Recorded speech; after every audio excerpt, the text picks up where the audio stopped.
Criminal petition number 966/2018 जो हमारे निज़ाम इंसाफ के ऊपर बहुत सारे सवालात उठाते हैं। सोचिए, अगर आपके ऊपर इल्ज़ाम हो करप्शन का और इख्तियारात के नाजायज़ इस्तेमाल का और आपको 3 साल की सज़ा हो, जो सज़ा आप मुकम्मल कर चुके हो, मगर सालों बाद सुप्रीम कोर्ट ऑफ पाकिस्तान कहे कि आपके ऊपर जो इल्ज़ाम है आपको उससे बाइज्जत बरी किया जाता है। ऐसा ही हुआ है सरदार हुसैन के साथ टेबेको पाकिस्तान के केस के अंदर। Sardar Hussain deputy director budget finance और उनके असिस्टेंट मैनेजर के ऊपर करप्शन का इल्ज़ाम लगता है। मुबैना 95 लाख रुपए की करप्शन। खैबर पख्तूनख्वा की नेब अदालत दोनों को 3 साल की सज़ा और 95 लाख रुपए जुर्माना अदा करने का हुक्म देती है। दोनों अपील फाइल करते हैं जो नेटली डिसमिस हो जाती है, जिस वक्त ऑलमोस्ट दोनों मुजरिमान अपनी सजा मुकम्मल करने के करीब होते हैं। Sardar Hussain Supreme Court of Pakistan में अपनी अपील फाइल करता है तो सुप्रीम कोर्ट ऑफ पाकिस्तान ये बात वाज़ेह करती है कि दरख्वास्त गुजार अपनी सजा ऑलरेडी मुकम्मल कर चुका है,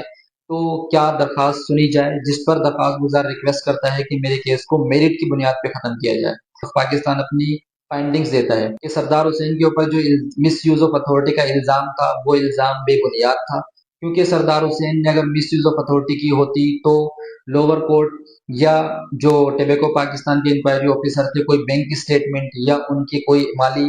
फायदे या कोई भी ऐसी चीजें ऑन रिकॉर्ड लेकर आते जिससे पता चलता कि उन्होंने करप्शन की और करप्शन से उन्होंने इलीगली फायदा उठाया, लेकिन रिकॉर्ड पर ऐसी कोई भी चीज मौजूद नहीं थी। सुप्रीम कोर्ट ऑफ पाकिस्तान ने मजीद कहा कि सुपरवाइजरी रोल होने का ये हरगिज मतलब नहीं कि वो शख्स भी किसी करप्शन में या किसी भी क्राइम में इन्वॉल्व है, क्योंकि सुपरवाइजर का महज इतना सा काम होता है कि वो उसके पास कोई भी चीजें आई और उसने उसको साइन करके फर्दर आगे दे दिया। इसी तरह सुप्रीम कोर्ट ऑफ पाकिस्तान ने यह भी कहा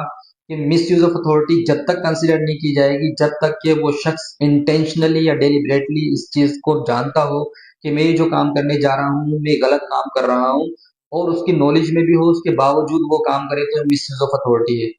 तो सुप्रीम कोर्ट ऑफ पाकिस्तान ने फाइनली सारी चीजों को ऑन रिकॉर्ड रखते हुए जो सरदार हुसैन थे उनको बाइज्जत बरी कर दिया, लेकिन ये हमारे निज़ाम इंसाफ के ऊपर बहुत सारे सवालिया निशान उठाता है। सरदार हुसैन तो बाइज्जत बरी हो गए, लेकिन जो सरदार हुसैन ने अपने 3 साल जिंदगी के अहम साल जेल के अंदर काटे उनका मदावा कौन करेगा।